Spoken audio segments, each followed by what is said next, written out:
Donald Trump जो cease fire का ऐलान किया उसके बाद भी लगातार हमले हो रहे हैं। ईरान का कहना यह है कि आप डिटरमिन नहीं कर सकते कि कब जंग शुरू होगी और कब जंग खत्म होगी, हमारे हाथ में। साथ ही साथ मैं आपको इन्फॉर्मेशन देता चलूं कि मेरे पास आ गई हैं डिमांड्स जो ईरान बताता है। पहली डिमांड ये है कि गारंटीज हो कि अमेरिका दोबारा अटैक ना करे, इन द सेंस कि यहाँ से बेसिस खाली करके जाए। दूसरी कॉम्पनसेशन की बात, तीसरी स्ट्रेट ऑफ हॉर्मुज़ को ईरान के कंट्रोल की बात और ईरान के टर्म्स की बात।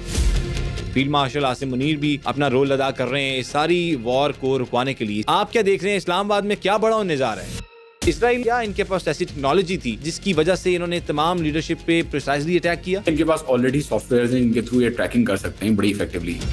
और ईरान काफी एडवांस भी है सैटेलाइट टेक्नोलॉजी में। अस्यूम किया जाता है कि ईरान नहीं है, ईरान टॉप 10 में आता है दुनिया में सैटेलाइट टेक्नोलॉजी में। अली खamenei की जो शहादत हुई, इनकी बड़ी पहले से तैयारी थी और दे नो कि ये हो सकता है। शहादत से पहले उन्होंने कमांडर्स को भी बुलाया, सबको स्ट्रेटजी बताई कि अगर जंग होती है तो स्ट्रेटजी क्या होगी। मैं जंग से पहले भी बोलता आ रहा था कि देखिए टारगेट सेट हुए में, सिर्फ finger is on the trigger, सिर्फ दबाने की जरूरत है। और आपने देखा कि 1 घंटे के अंदर अंदर क्विक रिटेलिएशन जो है वो ईरान की तरफ से आई। कुछ हमने वीडियोस भी देखी सोशल मीडिया पे, बंकर्स के नीचे वो मिसाइल ही मिसाइल हैं। ईरान ने अभी तक अपनी सारी मिसाइल टेक्नोलॉजी एक्सपोज नहीं की है। ईरान के पास ऐसी टेक्नोलॉजीज हैं जिनको न्यूक्लियर वेपन की जरूरत नहीं पड़ेगी ईरान को। ये जो बरादर मुसलमान ममालिक के अंदर जो रेडार सिस्टम्स लगे हुए थे, ये सिग्नल देते थे इजराइल को कि तुम्हारे पास मिसाइल आने वाली है। तो उन रेडार सिस्टम्स जो है तबाह किया गया।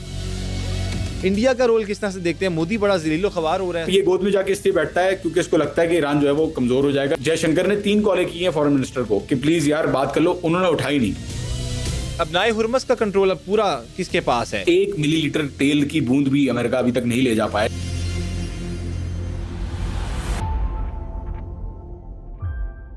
बिस्मिल्लाहिर्रहमानिर्रहीम, अस्सलाम वालेकुम। आप देख रहे हैं the blue truth digital podcast. मैं हूं आपका होस्ट अब्दुल सदीक। हमेशा की तरह आपके लिए एक्सक्लूसिव पॉडकास्ट लेके आपकी खिदमत में दोबारा से हाजिर हुए हैं क्योंकि ईरान इजराइल यूएस की वॉर रुकने का नाम नहीं ले रही। डोनाल्ड ट्रंप की ट्वीट के बाद भी जो सीज फायर का ऐलान किया, 5 दिन की जो ब्रेक का ऐलान किया गया, उसके बाद भी लगातार हमले हो रहे हैं और ईरान इजराइल पर अटैक कर रहा है और इजराइल ईरान पर अटैक कर रहा है। इसके पीछे की क्या कहानी है, सारी डिटेल्स हम जानने की कोशिश करेंगे। आज हमारे साथ बड़ी खास मेहमान मौजूद हैं। आज जॉन हुसैन ऑफिशियल, आपको अपडेट भी करते रहते हैं, मुख्तलिफ चैनल्स पे भी नज़र आते रहते हैं। और जॉन हुसैन ऑफिशियल पे इनका अपना भी जो चैनल है उसके ऊपर भी बहुत सी अपडेट्स ये दे रहे होते हैं ईरान के हवाले से। तेहरान में कुछ हो, तल अवीव पे कुछ हो, मतलब मुख्तलिफ वॉर कंडीशंस में जो जो अपडेट हो रही होती है ये चैनल पे भी अपने कर रहे होते हैं। लेकिन हमारे चैनल को भी सब्सक्राइब कर लें ताकि आपको ये एक्सक्लूसिव अपडेट्स मिलती रहें ईरान और इजराइल वॉर के मुतल्लिक। और चैनल को सब्सक्राइब भी कर लीजिए ताकि आपकी जो फीडबैक है हमारे लिए बहुत ज़रूरी होता है। उसकी वजह ये है कि हम साथ साथ आपको अपडेट रखने के लिए मज़ीद कोशिशें करते रहते हैं, तो इसलिए इस चैनल को भी सब्सक्राइब करना मत भूलिएगा। सबसे पहले तो बहुत शुक्रिया जॉन हुसैन, आपने हमें ज्वाइन किया। जॉन, अभी की करंट सिचुएशन, आज 25 मार्च है, वेडनेसडे का दिन है, इसमें आप क्या देख रहे हैं कि क्या अभी तक की डेवलपमेंट है, क्या अभी तक के और मज़ीद हमले किए गए हैं, ये बताइएगा लोगों को। देखिए, हमले ईरान के ऊपर तो ऐसा इतने खास नहीं हो रहे, बहुत कम। मैंने तो अभी तक मैं ढूंढने की कोशिश कर रहा हूँ कि कहाँ पे इम्पैक्ट हो रहे हैं, कहाँ पे नहीं हो रहे, क्योंकि नजर नहीं आ रहा। जो लास्ट इन्होंने हमला किया था इस्फहान के अंदर और खुर्रमाबाद के अंदर, उसके बाद ईरान ने लगातार हमले इसराइल के ऊपर किए हैं। तेल अवीव, नेगेव डेजर्ट, दिमोना की फैसिलिटी, अभी आपके पास वीडियो भी आ गई होगी दिमोना की और नेगेव डेजर्ट की और बीर शिवा की। इसके साथ साथ रबत जो पावर प्लांट है इसराइल का, सबसे बड़ा जो पावर प्लांट है ओरोत रबिन हदीरा के अंदर, इसके ऊपर जो है ईरान ने बड़ा जबरदस्त हमला किया है। तो ईरान तो हमले कर रहा है क्योंकि ईरान का कहना यह है कि आप डिटरमिन नहीं कर सकते कि कब जंग शुरू होगी और कब जंग खत्म होगी, हमारे हाथ में। और जो नजर आ रहा है, अभी यही नजर आ रहा है कि जो बातें हो रही हैं सीज फायर की, जो बातें हो रही हैं नेगोशिएशंस की, थोड़ी देर में आपके सामने पब्लिक स्टेटमेंट दोबारा इशू हो जाएगा जिसके अंदर दोबारा ईरान जो है वो अपनी जो कंडीशंस जो दे चुका है पहले से, वो दोबारा रीअफर्म करेगा। तो ईरान जो है वो डायरेक्टली किसी के साथ नेगोशिएट, अमेरिका के साथ नेगोशिएट नहीं कर रहा। भले बातचीत कर रहा है, बिल्कुल पाकिस्तान के साथ भी की है, पाकिस्तान ने कोशिश भी की है और दूसरे ममालिक ने भी कोशिश की किसी तरीके से टेबल टॉक्स हो सके, लेकिन ईरान इसके ऊपर आमादा नहीं है। पब्लिकली स्फीयर में जो है वो अपनी डिमांड्स कन्वे करेगा और पहले भी जो थर्ड पार्टी जैसे पाकिस्तान के थ्रू डिमांड्स कन्वे कर चुका है या दूसरी कंट्रीज के थ्रू डिमांड्स कन्वे कर चुका है, मेरी मालूमात के मुताबिक वो दोबारा करेगा। तो ये जो तासुर डोनाल्ड ट्रंप दिखाने की कोशिश कर रहे हैं कि जो है वो जंग जीत चुके हैं, वो तो कह रहे हैं कि हमने रिजीम चेंज भी कर दिया और हम जंग जीत चुके हैं और सब कुछ खत्म हो गया, नेवी भी खत्म हो गई, लॉन्चर भी खत्म हो गए।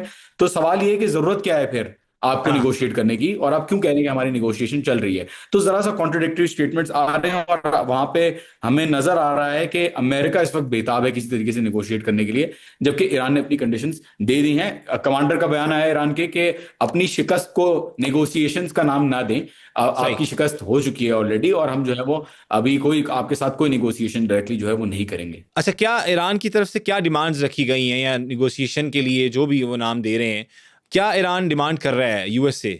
अभी आपके सामने भी आ जाएगा। डिमांड्स जो हैं उनमें से पहली डिमांड ये है कि गारंटीज हो कि अमेरिका दोबारा अटैक ना करे। उन गारंटीज को एक्सप्लेन किया हुआ आयतुल्लाह मुस्तफा खामनाई और आईआरजीसी ने, इन द सेंस कि यहाँ से बेसिस खाली करके जाए। ठीक। दूसरी कॉम्पनसेशन की बात। तीसरी स्टेट ऑफ होर्मुज को ईरान के कंट्रोल की बात और ईरान के टर्म्स की बात। चौथी, इसराइल किसी के ऊपर अटैक नहीं करेगा, including Iran, including Hezbollah, including Lebanon, including ये जो जितनी भी जगह है जहां कर रहा है, वहां पे सारी अग्रेशन पे जो है वो बंद करेगा। हम्म। उसके साथ साथ जो दूसरी चीजें हैं, अभी एक दो और नुकात भी हैं, आपके सामने आ जाएगा पूरा स्टेटमेंट दोबारा रीअफर्म करके। तो यही जो पहले दे चुका है डिमांड्स, वही दोबारा रीअफर्म करेगा पब्लिकली भी। ये इनडायरेक्टली पहुंचा तो दिया है अमेरिका तक दूसरे मुल्कों के थ्रू, वेरियस कम्युनिकेशन चैनल्स के थ्रू, हम्म। लेकिन अभी पब्लिकली भी आपको नजर आ जाएगा कि डिमांड्स आपके सामने आ सही। जाएंगी। बिल्कुल ठीक जॉन, ये सुनने में आई खबरें गर्दिश करती रही कि पाकिस्तान अपना रोल अदा कर रहा है, फील्ड मार्शल आसिम मुनीर भी अपना रोल अदा कर रहे हैं इस सारी वॉर को रुकवाने के लिए, सीज फायर के लिए, कि ये निगोशिएशन करके किसी ना किसी तरह से जंगें ख़त्म करवाई जाएं। आप क्या देख रहे हैं, इस्लामाबाद में क्या बड़ा होने जा रहा है? देखें, बिल्कुल कोशिश कर रहा है पाकिस्तान कि किसी तरीके से अमेरिका और ईरान एक टेबल पे बैठे हैं, लेकिन ये मैं इसको सालिसी नहीं कहूंगा अभी तक, क्योंकि सालिसी में दोनों मुल्कों का होना जरूरी है, जी। टॉक्स में आमादगी का होना जरूरी है। मैं इसको जो है कोशिशें कहूंगा, सिफारतकारी कहूंगा, सहूलतकारी कहूंगा, हम्म। जो पाकिस्तान कर रहा है, और बहुत अच्छी बात है कि कर रहा है, होनी चाहिए। और कुछ बड़ा हो सकता है या नहीं, ये तो वक्त ही बताएगा। लेकिन ये जो खबरें हैं कि कालीबाफ मिले हैं और कालीबाफ जो है वो आ रहे हैं, ये खबरें अभी तक कंफर्म नहीं हुई हैं। डिनाई किया है डायरेक्टली कालीबाफ ने भी और दूसरे लोगों ने भी। ठीक। 12 लोग कहते हैं कि पब्लिकली कुछ और नजर आ रहा होता है, पस्ते पर्दा कुछ और चीजें चल रही होती। मैं आपको बता दूं, ऐसा नहीं है। ईरान जो है वो ट्रेडिशनली इस मॉडल पे काम नहीं करता हुआ आया। जो नजर आता है ना कि मुल्क अपने इंटरेस्ट के लिए काम कर रहे हैं, या मुल्क जो है अपने सर्वाइवल के लिए काम कर रहे हैं। ईरान ऑलरेडी अगर इस रैशनल एक्टर मॉडल, ये यूटिलिटेरियन मॉडल पे अगर चल रहा होता, तो अभी तक सैंक्शंस की नौबत ही ना आती। ईरान हम्म। अमेरिका के साथ हाथ मिला के बैठ जाता और सुकून से ईरान जो है वो प्रोग्रेस भी कर रहा होता, कोई सैंक्शंस नहीं होती, कोई वॉर्स नहीं होती। तो ईरान एक मोरल स्टांस लेके खड़ा हुआ है इस जंग के अंदर। और ये ठीक। जो इनकी इनकी नजर में ये जंग ना सिर्फ ईरानी जंग है बल्कि इस्लामी जंग भी है। तो सही। एक ये जो मोरल और प्रिंसिपल स्टांस है, उसके अंदर नजर ये आ रहा है कि अमेरिका के साथ कोई भी डायरेक्टली निगोशिएशंस नहीं होंगी, एक टेबल पे अमेरिका के साथ नहीं बैठा जाएगा। पाकिस्तान के थ्रू फॉर एग्जांपल हो सकता है डिमांड दोबारा कन्वे की जाए, या दोबारा उनको कहा जाए कि आप ये चीजें करें in order hmm. For these hostilities to stop, लेकिन डायरेक्टली कोई निगोशिएशंस नहीं होंगी। बिल्कुल क्योंकि ठीक। ट्रस्ट डेफिसिट इतना बड़ा है, पहले भी हमले हो चुके हैं, और आयतुल्लाह खामनाई को शहीद करना कोई छोटी बात नहीं थी, बहुत बड़ी बात बिल्कुल है। ठीक।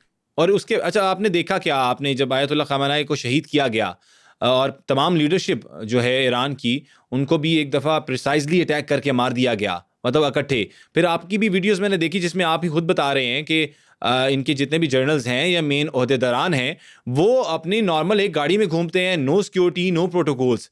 तो आप क्या समझते हैं कि क्या ये एक जो मुल्क को एक प्रोमिनेंटली मतलब देख रहे होते हैं और उसको पूरा लेके चल रहे होते हैं लीडरशिप के तौर पर, क्या उनको सिक्योरिटी रखनी नहीं चाहिए क्या आपके ख्याल में? देखिए, सिक्योरिटी होती है सिविल क्लोथिंग में, बड़े बड़े अफसरान के साथ, अफसरान के साथ सिक्योरिटी होती है, लेकिन वो नजर नहीं आती। बड़ी बड़ी क्लैशन कोफे या वर्दी में लोग नजर नहीं आते। वो होती है, प्रोटोकॉल्स फॉलो होते हैं। फोन फॉर एग्जांपल यूज नहीं करना, चेक्स एंड बैलेंसेस, वेटिंग करना कि कौन साथ है, जो सही है नहीं है, ये सारी चीजें देखना। लेकिन बहरहाल ये यहाँ के लीडरान में जो है ये तस्वर पाया जाता है कि आवाम को परेशान नहीं करना चाहिए गनों के थ्रू या प्रोटोकॉल्स के थ्रू। तो ये जो है प्रैक्टिस बुरी मानी जाती है ईरानी माशरे में, इसलिए ये रेजिडेंशियल नॉर्मल अपार्टमेंट्स में रहते हैं। इनके जो लीडरान है बड़ी सादगी से जिंदगी गुजारते हैं, सिक्योरिटी फॉलो करते हैं, लेकिन इसका मतलब ये नहीं है कि वो बंकर में चले जाएंगे। और हम्म। इसीलिए कहते हैं कि लीडरशिप जितनी भी जाती है, तो दूसरी नई लीडरशिप जो है वो और ज्यादा सख्त आती है। बाकर साहब जो नए आए हैं नेशनल सिक्योरिटी एडवाइजर अली लारजानी के जी जी। रिप्लेसमेंट में, वो आप देख लें कितने डायरेक्टली वो मिलिट्री कमांडर रहे हैं, डायरेक्टली वो डेप्यूटी चीफ रहे हैं आईआरजीसी के, और हम्म। रमजान गैरिसन के जो है वो हेड रहे हैं। तो दीज आर लीडर्स हु, ये वो लीडरान है जो शहादत को कहते हैं कि अच्छी बात है हमारे ऊपर आए, हमारे जो निचले वाले हैं उनके ऊपर भले ना आए, हम जो है वो पहले चले जाएं, और हमारा तो शहादत जो है एक तोहफा है इनके लिए। बट आई बिल्कुल थिंक ठीक। जाहिर है ऐसा नहीं होना चाहिए इतना ज्यादा। आप एक मुल्क चला रहे हैं तो आपको हाँ। प्रिकॉशंस कहीं ना कहीं रखनी चाहिए। लेकिन बहरहाल ये महसूस करते हैं कि मैदान जंग से भागने वाली बात होगी अगर बंकर के अंदर चले जाएं या चुप के बैठ जाएं। तो ये हम्म। जरा रुझान जो है ना नहीं नजर आता। ईरान के अंदर वैसे भी कभी भी रोड बंद नहीं होते, कभी भी जो है वो कोई डाले के साथ गार्ड जो है वो नजर नहीं आते, और बिल्कुल नॉर्मली जो है वो घूम रहे होते हैं। इतना ज्यादा भी नहीं होना चाहिए, लेकिन एट द सेम टाइम इतना भी नहीं होना चाहिए कि बिल्कुल आवाम जो है वो परेशान हो जाए। बिल्कुल ठीक हो गया। अच्छा, इसराइल ने किस तरह से प्रिसाइजली अटैक किया? आपके पास तो बहुत ज़्यादा डिटेल अब तक वो कई चीज़ें खुलते हुए नज़र आ रही हैं कि किस तरह ये अली लारेजानी तक पहुंचे, किस तरह खamenei तक पहुंचे शहीद।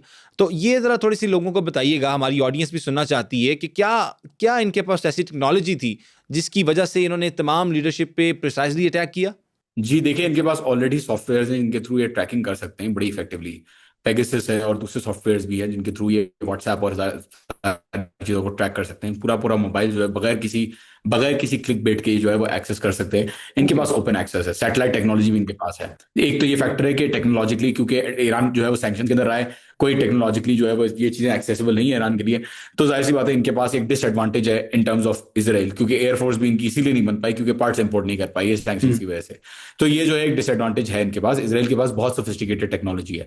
दूसरी चीज ये है कि इसराइल के पास ग्राउंड एसेट्स भी हैं। जो मोसाद के लोग हैं वो यहाँ पे ऑपरेट करते हैं, ईरानियों के अंदर काफी ज्यादा और वो कितने पेनिट्रेशन अरसे है। से कर रहे हैं क्योंकि जॉन? अरसे से कर रहे हैं, क्योंकि देखिए इसराइल का जब से इसराइल बना है उसके लिए प्राइमरी थ्रेट तो ईरान ही है, तो फोकस सारा इसराइल का जो है वो ईरान के ऊपर ही लगा है ज्यादातर मोसाद का। तो उसके ऊपर अच्छी खासी इन्वेस्टमेंट हुई है, अरबों खरबों डॉलर जो है वो खर्च किए गए हैं, सारी ना सिर्फ इसराइल की तरफ से बल्कि अमेरिका और यूके और दूसरे ममालिक को भी अगर आप देखें तो बिल्कुल यहाँ पे पेनिट्रेशन भी है। और इतना मुश्किल नहीं होता अटैक करना। आपको सिर्फ फॉर एग्जाम्पल अगर कोई गार्ड अगर साथ है, उसका फोन जो है वो बंद है लेकिन उसके अंदर सिम लगी हुई है, तो उसको ट्रैक करके ये हिट कर सकते हैं क्योंकि पता है कि साथ है। और इसके लिए ग्राउंड पे एसेट भी नहीं चाहिए होते, कोई इतनी बड़ी कोई रॉकेट साइंस नहीं है कि इसराइल जो है वो ग्राउंड पे किसी बंदे को भेजे और देखने के लिए कि कहाँ है कहाँ नहीं है। वो लॉन्गिट्यूड और लैटिट्यूड, हाइट और विड्थ के हिसाब से पिन पॉइंट टारगेटिंग करके किसी को भी स्ट्राइक कर सकते हैं। तो इट इज नोन के आगे भी बड़े बड़े लीडरान जो है वो शहीद हुए, आगे भी बड़े बड़े लीडरान आपको शहीद होते हुए नजर आएंगे ईरान की तरफ से। अच्छा। बिल्कुल वाज़ेह है बात ये। जी जी बिल्कुल बिल्कुल। और बड़ा क्लियर स्टांस है इसके ऊपर। बड़ा बड़ा बड़ा बड़ा क्लियर स्टांस है, खुला स्टांस है कि बिल्कुल अभी शहादतें और होंगी। और यहाँ पे शहादतें माना जाता है कि इनकलाब को और ज्यादा जो है वो मजबूत करेगा, यहाँ पे माना जाता है। और जाहिर सी बात है यहाँ पे जितनी प्रिकॉशन दे सकते हैं लेते हैं, लेकिन मैदान जंग से भागना या छुपना इनके लिए जो है वो मुनासिब नहीं रहता। बिल्कुल ठीक। शहीद अली खamenei की जो शहादत हुई उसके बाद हमने मेन स्ट्रीम मीडिया पे भी देखा कि इनकी बड़ी पहले से तैयारी थी और दे नो कि ये हो सकता है। आप बताइए, आप तो वहाँ पर ग्राउंड रियलिटी देखते हैं, सारी चीज़ें देखते हैं, और वो जो मंजर आप खींच सकते हैं वो शायद यहाँ पर बैठे बैठे ना खींचा जा सके। वो आप बताएं कि क्या वाकई तैयारी थी? क्या इनको पता था कि अली खamenei को शहीद कर दिया जाएगा इस तरह से? जी बिल्कुल पता था। देखिए 12 दिन की जो जंग है इसराइल के साथ जो पहले हुई, उससे इन्होंने काफी सारे सबक सीखे। एयर डिफेंस पे काम किया, नया एयर डिफेंस लेके आया जिसने F-35 को हिट किया। वो किसी से खरीदा नहीं, भले रशिया और चाइना का सपोर्ट होगा बनाने में, लेकिन बनाया खुद ही है। और इनको पता था कि अमेरिका जो है वो अटैक कर सकता है, और आयतुल्ला खामनेई को बताया गया था कि आपके ऊपर थ्रेट है, आपके ऊपर अटैक होगा आज। उन्होंने कहा कि मैं बंकर में नहीं जाऊंगा, मेरी जब 9 करोड़ की आवाम को तुम बंकर में क्या डाल सकते हो जो मैं मुझे कह रहे हो कि बंकर में जाएं। तो ऑफिस में वो थे, सबको पता है। देखिए सबको पता है ऑफिस में या घर पे वो रहते थे। वो बुजुर्ग, उनकी उम्र भी थी, और वो साथ ही साथ अपनी जो जगहें थी वो बिल्कुल ओपनली जो है वो रहते थे। और उनका जो रूटीन था उसको हैक करके, सर्वेलेंस कैमरास को हैक करके इसराइल ने रूटीन का भी पता लगाया हुआ था, देखा भी था कि कौन सी गाड़ी में जाते हैं, क्या करते हैं, कौन सी कहाँ से मूवमेंट हो रही है, वो सारी चीजें ट्रैक की हुई थी। तो इतना ज्यादा कोई जो है उनके अंदर वो नहीं था कि इसराइल जो है आके अटैक कर दे। वो तो ही वाज उन्होंने शहादत अपनी खुद ही इस तरीके से नजर आता है कि खुद ही पता होते हुए दी, क्योंकि शहादत से पहले उन्होंने कमांडर्स को भी बुलाया और सबको स्ट्रेटेजी बताई कि स्ट्रेटेजी क्या होगी जंग की। अगर जंग होती है तो स्ट्रेटेजी क्या होगी, अगर फॉर एग्जांपल कम्युनिकेशन चैनल्स भी डिस्टर्ब होते हैं तो मोजिया फॉर्मेशन में किस तरीके से काम करना है, किस तरीके से इंफॉर्मेशन लेनी है कि कहां से हमले आ रहे हैं, जहां से हमले आ रहे हैं वहीं से हमले करने हैं, कौन कौन से पॉइंट्स हैं जहां पे आपने उनको जो है वो होल्ड करके रखना है। तो ये सारी स्ट्रैटेजी आयतुल्ला खामनेई जो है वो बना के गए थे ऑलरेडी। ना सिर्फ वो जूरिस्प्रूडेंट हैं, बल्कि वो ना सिर्फ फलसफा है, बल्कि ही इज अ स्ट्रेटेजिस्ट। उनकी बड़ी बड़ी किताबें हैं, बड़ी बड़ी। तो उन्होंने पूरी प्लानिंग पहले से करके जो है वो बताई हुई थी कि अगर फॉर एग्जांपल यूएई से हमला आता है तो यूएई में कहां स्ट्राइक करना है, अगर फॉर एग्जांपल कहीं और से अजरबैजान, तुर्की, जहां से भी आए तो वहां कहां स्ट्राइक करना है, क्या करना है। तो वो ऑलरेडी टारगेट जो थे वो प्रीसेट किए हुए थे। और मैं जंग से पहले भी बोलता आ रहा था कि देखिए टारगेट सेट हुए हुए, सिर्फ finger is on the trigger, सिर्फ दबाने की जरूरत है। और आपने देखा कि 1 घंटे के अंदर अंदर क्विक रिटेलिएशन जो है वो ईरान की तरफ से आई। तो ये जो स्ट्रेटेजिक आई थिंक ब्रिलियंस है वो ईरान की थी। और ट्रंप का ऑन दी अदर हैंड कोई प्लान कोई प्लान ऑफ एक्शन, कोई स्ट्रेटेजी, कुछ भी नजर नहीं आया इस जंग में जाते हुए। They have stuck themselves into this war and they are not getting out. उसको कोई ऑफ रैम्प नहीं मिल रहा उतरने के लिए ट्रम्प के लिए कि वो उतर सके इस जंग से।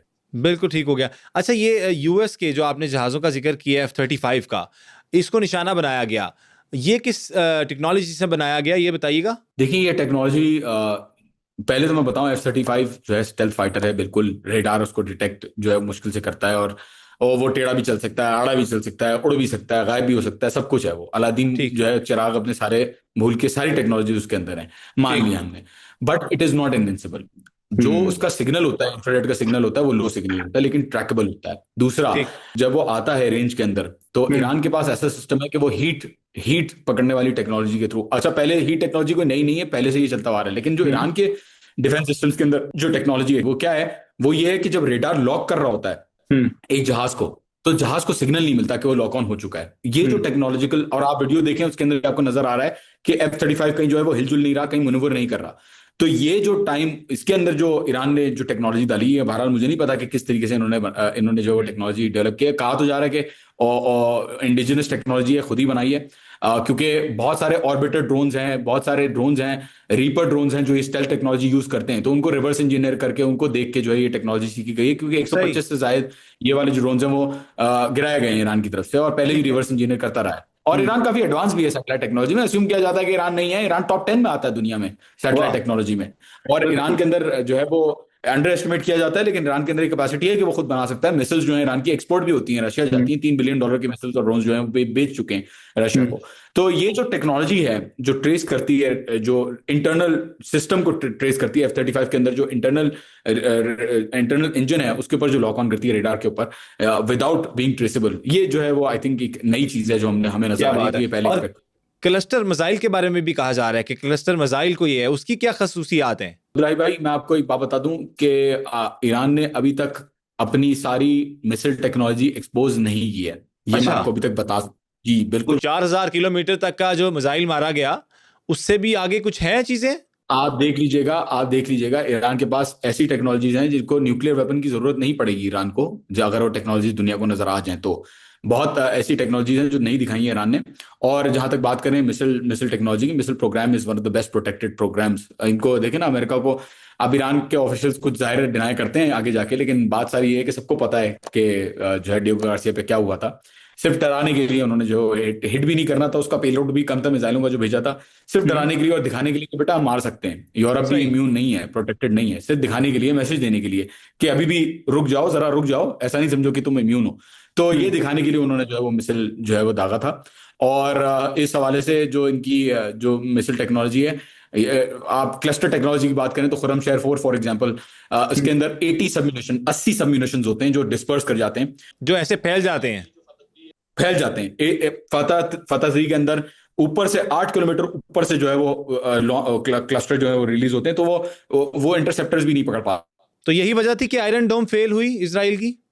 यस ये भी वजह थी। आयरन डोम फेल होने की एक और वजह भी थी, वो मैं बताऊंगा, लेकिन ये जो मिसाइलें हैं उनके बारे में मैं बताऊं, ये मार्क 15 टू मार्क 16 की स्पीड पे चलती हैं। 2-2 टन के मिसाइलें इनके पास जो अभी मारे हैं इन्होंने। जो नहीं मारे वो तो मैं नहीं बताऊंगा क्योंकि वो बहुत आपको पता चल जाएगा वक्त पे, लेकिन बहरहाल जो मिसाइल मारे हैं वो मार्क 16 की स्पीड, यानी 1 सेकंड के अंदर 5.5 किलोमीटर तय करने वाली।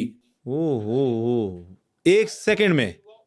यस, आयरन डोम क्यों फेल हुआ, उसकी 2 वजूहत हैं। पहली वजह जो है वो स्वॉर्म है। स्वॉर्म का मतलब कि ड्रोन्स और मिसाइल्स के थ्रू कलेक्टिवली इतना प्रेशर डालना डिफेंस सिस्टम के ऊपर कि वो प्रायोरिटाइज ना कर सके किधर मारना है। और स्लो ड्रोन्स और नॉर्मल मिसाइल्स के थ्रू जब भेजा जाता है तो वो डाइवर्जेंस होती है और पीछे से जो है वो हाइपरसोनिक जो है वो आके लगती है। पहली स्ट्रेटेजी ये है। दूसरी स्ट्रेटेजी ये है कि ईरान ने जो रेडार सिस्टम है उनको चुन चुन के निशाना बनाया है।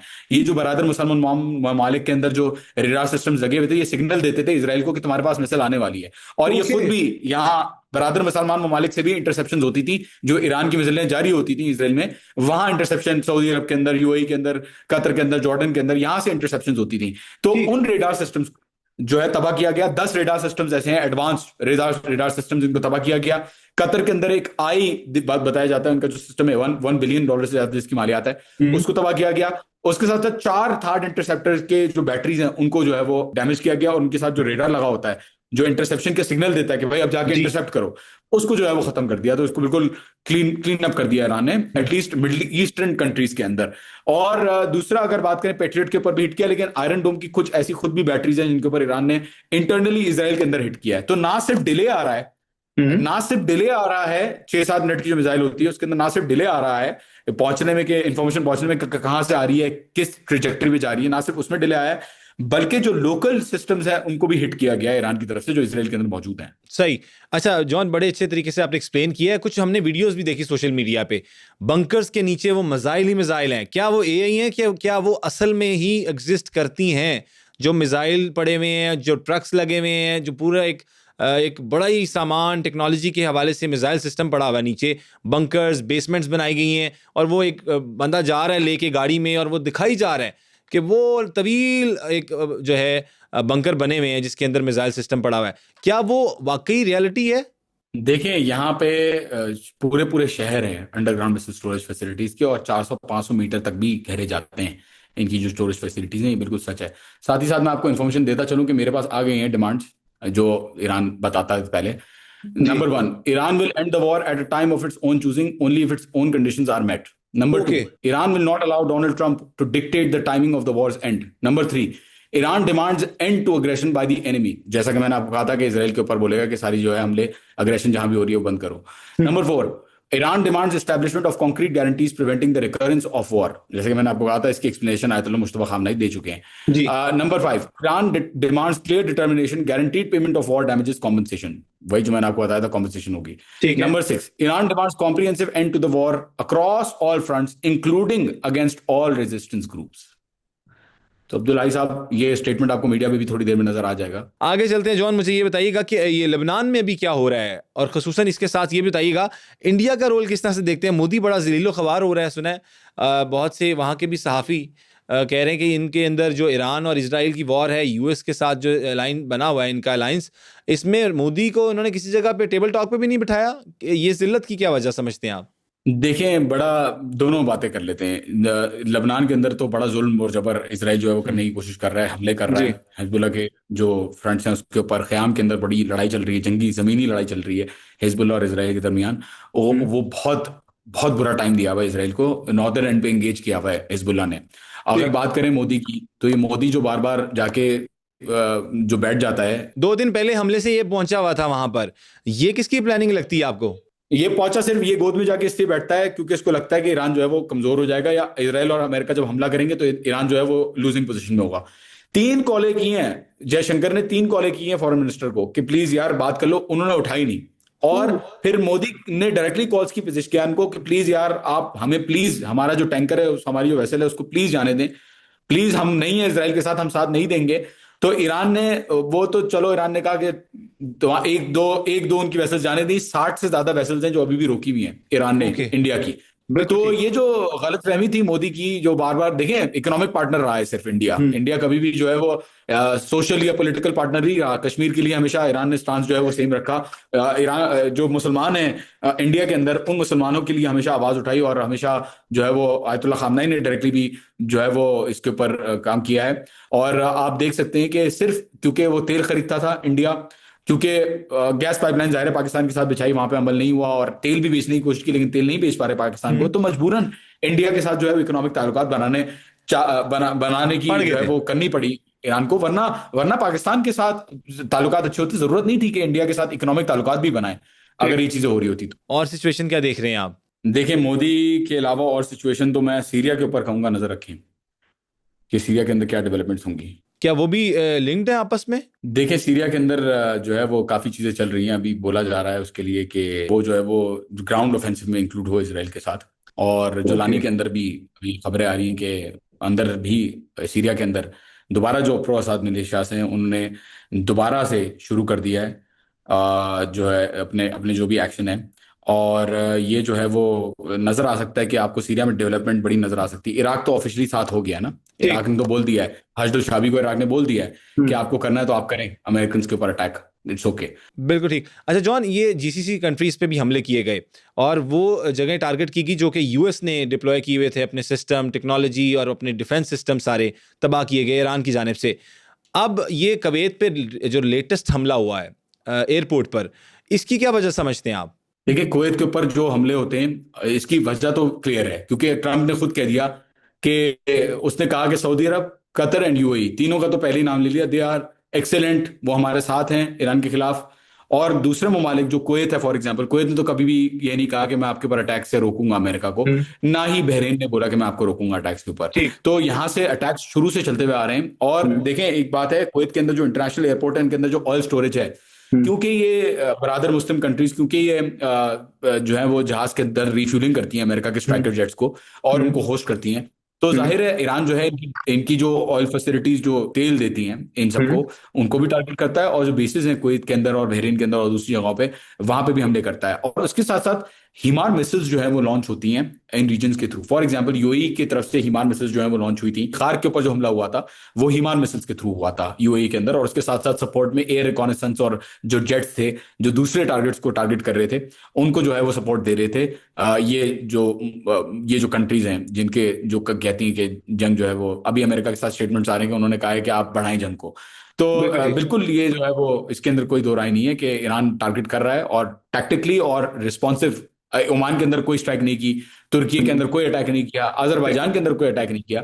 और ऐसा नहीं कि वो डर गए, अगर लिहाज यूके का और फ्रांस का नहीं कर रहे, यूके का जो साइप्रस में बेस है उसके ऊपर अगर अटैक हो सकता है, और इराक के अंदर फ्रांस की बेस के ऊपर अटैक हो सकता है, और एक उनका जो डेप्यूटी चीफ है वो भी हलाक हो सकता है, तो कोई लिहाज नहीं है ईरान के अंदर, कोई लिहाज मुरवत नहीं है। जहां से अटैक होगा वहां पे ईरान अटैक करेगा। ये बिल्कुल ठीक। वो मैंने देखा ना, गैस पाइपलाइंस पे भी अटैक किया गया, फिर ये अब नाए हुर्मस वाला सिलसिला भी चल रहा है। तो ये ईरान की क्या स्ट्रेटजी है अब? ये है कि अगर आप हमारे पे अटैक करेंगे किसी भी जगह, तो हम भी उसी जगह पे अटैक करेंगे। जहां से अटैक आएगा, अब्दुल्ला भाई, जहां से अटैक आएगा वहां पे अटैक जाएगा। फॉर एग्जाम्पल, अमेरिका को डायरेक्टली तो अटैक नहीं कर सकते, इसराइल को तो उन्होंने टारगेट किया वही है, शुरू से ही मार रहे हैं इसराइल को। ठीक। लेकिन जो मुल्क सपोर्ट करेगा अमेरिका को, क्योंकि स्ट्रैटो टैंकर्स और रिफ्यूलर्स की पिक्चर्स मैं भी लगाता रहता हूँ, फ्लाइट रेडार जो है वो ट्रैक करता रहता है, मैं सब कुछ अपने ट्विटर पे भी लगाता रहता हूँ, व्हाट्सएप चैनल पे भी भेजता रहता हूँ कि किस तरीके से ये मुल्क जो है वो सपोर्ट कर रहे हैं। तो जहां से अटैक आएगा वहां पे अटैक किया जाएगा। बिल्कुल ठीक। अब नाए हुर्मस का कंट्रोल अब पूरा किसके पास है? जो वो कहते हैं डोनाल्ड ट्रंप के, अब हम इसे कंट्रोल में करेंगे आयतुल्ला के साथ मिलके, मुज्तबा खamenei के साथ मिलके। एक बड़ी फेमस मीम है, वो देखा आपने, वो जो बच्चों को स्टीयरिंग व्हील देते हैं। जी जी जी जी, वो चली भी।